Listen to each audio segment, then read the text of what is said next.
So next question. So in the following compound, so arrange the reactivity of different chlorine atom. So two words.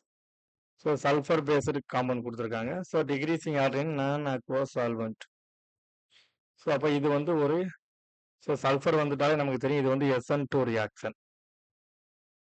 So அப்போ எந்த chlorine வந்து SN2க்கு ஃபேவராக இருக்கும் இந்த structure கொடுத்துருக்காங்க. So இதில் வந்து ஸோ நம்ம ஆர்டரை வந்து அரேஞ்ச் பண்ணணும். இது வந்து மோர் ரியாக்டிவ். ஸோ நம்ம ஆல்ரெடி தெரியும் இது கிளேடர்னே டிஸ்கஸ் பண்ணியிருக்கோம்.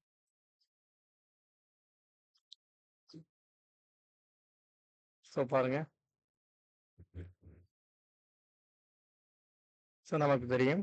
ஸோ ஆல்பா ஹேலோ காம்பவுண்ட் பாருங்க. ஸோ ஆல்பா ஹேலோ காம்பவுண்ட் இருந்ததுன்னா ஸோ நமக்கு அதுதான் மோர் ரியாக்டிவ். ஸோ இதுதான் ஆல்பா ஹேலோ காம்பவுண்ட். ஸோ அதுதான் SN2க்கு வந்து பார்த்தீங்கன்னா ஸோ ரேட் வந்து அதிகமாக இருக்கும்.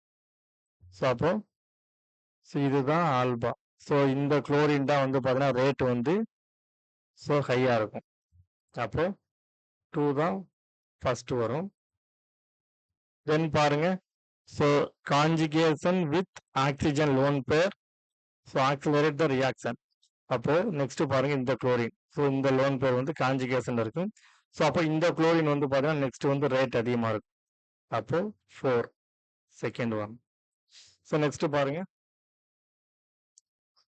ஸோ இது வந்து செகண்டரி. ஸோ அப்போ இந்த கார்பன் வந்து பார்த்தீங்கன்னா செகண்டரி. ஸோ இதுதான் வந்து பார்த்தீங்கன்னா ஸோ ரேட் வந்து பார்த்தீங்கன்னா நெக்ஸ்ட். ஸோ அப்போ இது வந்து பார்த்தீங்கன்னா நமக்கு so first one. So tertiary வந்து பார்த்தீங்கன்னா SN2க்கு வந்து ஃபேவரே கிடையாது. ஸோ SN2 ரியாக்ஷன் வந்து ஒரு ஸ்டெரிக் சென்சிட்டிவ். ஸோ அப்போ டெர்ஷரியில் வாய்ப்பே கிடையாது, நோ ரியாக்ஷன். அப்போ ஸோ இது வந்து லாஸ்ட்டாக வரும். ஸோ கரெக்ட் ஆர்டர் வந்து பார்த்தீங்கன்னா சி தான் கரெக்ட் ஆர்டர். ஸோ இதை நீங்கள் எக்ஸாம் காலில் இருக்கீங்க அப்படின்னா ஸோ இந்த மாதிரிலாம் நீங்கள் யோசிக்கணும் அவசியம் இல்லை. நம்ம ஆல்ரெடி கிளாஸ்லேயே சொல்லியிருக்கோம். ஃபர்ஸ்ட் யார் வராங்கன்னு பாருங்க, இல்லாட்டி லாஸ்ட்டு. ஸோ அந்த ரெண்டு ஆன்சர் வச்சு நீங்கள் எலிமினேட் பண்ணிடலாம். அப்போ டெர்ஷரி வந்து பார்த்தீங்கன்னா நமக்கு SN2க்கு ஃபேவரே கிடையாது. அப்போது அது வந்து லாஸ்ட்டாக வரணும். அப்போ ஒரே ஒரு ஆப்ஷனில் தான் இருக்குது.